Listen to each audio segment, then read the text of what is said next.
আসসালামু আলাইকুম, সবাই কেমন আছেন? এই যে প্রচণ্ড শীত পড়েছে, আসলে শীতের হাত থেকে রক্ষা পাওয়ার জন্য শীতের পোশাকই যথেষ্ট। তবে এই শীতে সবাইকে সতর্ক থাকতে হবে, কারণ শীতের হাত থেকে রক্ষা না পেলে ঠান্ডা, জ্বর, কাশি অনেক কিছু আসতে পারে। সবাই স্বাস্থ্য সচেতন হন, নিজেকে সুরক্ষিত রাখুন, ফ্যামিলি সবাইকে সুরক্ষা রাখার চেষ্টা করুন। আর বিশেষ করে একটি কথা, এবার নির্বাচনে সবাই ভালোভাবে ভোট কেন্দ্রে যাবো, আশা করি ভোট দেব, অনেক দিন পরে ভোট দেবো মন ভরে, মন খুলে। কারণ খুব স্বপ্ন, খুব আশা ভোটটা নিজে দিব।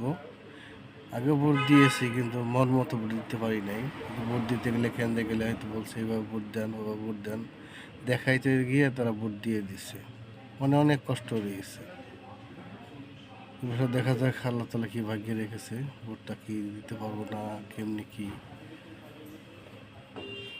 সবাই ভালো থাকবেন। আসসালামু আলাইকুম।